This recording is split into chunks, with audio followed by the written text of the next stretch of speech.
చెకుముకి kids.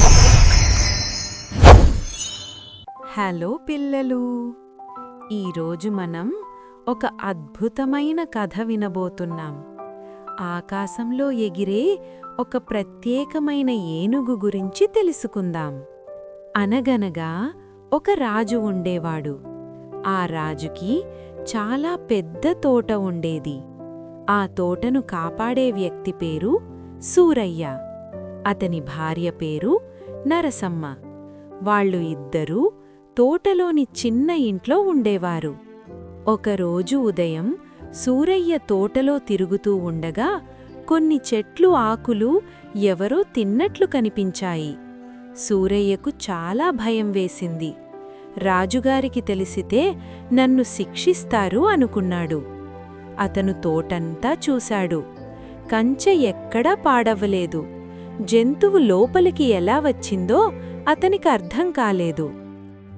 ఆ రోజు నుండి సూరయ్య ప్రతి రాత్రి కాపలా కాశాడు.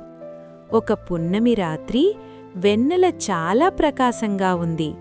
అకస్మాత్తుగా ఆకాశం నుండి ఒక కాంతి కిందకి వచ్చింది. సూరయ్య ఆశ్చర్యంగా చూశాడు. అది రెక్కలు ఉన్న ఒక అందమైన ఏనుగు. ఆ ఏనుగు తోటలో నెమ్మదిగా నడిచింది. చెట్లు ఆకులు తింటూ తిరిగింది. సూరయ్య దాని వెనకాల నెమ్మదిగా వెళ్ళాడు. ఉదయం అవుతుండగా ఏనుగు ఆకాశంలోకి ఎగరడం ప్రారంభించింది. అప్పుడు సూరయ్య ధైర్యం చేసి ఏనుగు తోక పట్టుకున్నాడు. ఏనుగు సూరయ్యను ఆకాశంలో ఒక వింత ప్రపంచానికి తీసుకెళ్ళింది. అక్కడ బంగారు ఇళ్ళు, మెరుస్తున్న రత్నాలు కనిపించాయి. మాట్లాడే పక్షులు ఉన్నాయి. ఆకాశంలో ఎగిరే జంతువులు కనిపించాయి. సూరయ్యకు నచ్చినవి అన్నీ తీసుకున్నాడు. తరువాత మళ్ళీ ఏనుగు తోక పట్టుకొని తన ఊరికి వచ్చాడు. అన్నీ ఊరువాళ్లకు చూపించాడు. సూరయ్య మాటలు విన్నవాళ్లు కూడా అక్కడికి వెళ్లాలని కోరుకున్నారు. మరుసటి పున్నమి రోజున మీ అందర్నీ తీసుకెళ్తాను అన్నాడు సూరయ్య. పున్నమి రాత్రి అందరూ తోటకు వచ్చారు. ఏనుగు మళ్లీ వచ్చింది. ముందుగా సూరయ్య తోక పట్టుకున్నాడు.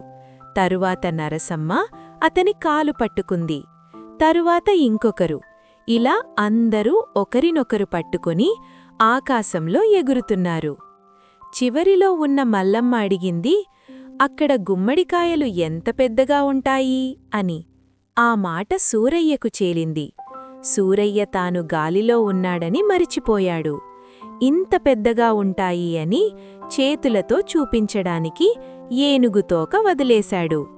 అంతే, అందరూ ఒక్కొక్కరుగా కింద పడిపోయారు.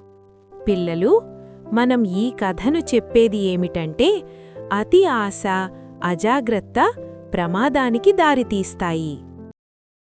హాయ్ పిల్లలు, మరిన్ని వీడియోస్ కోసం చెకుముకి కిడ్స్ ఛానల్ని సబ్స్క్రైబ్ చేసుకోండి.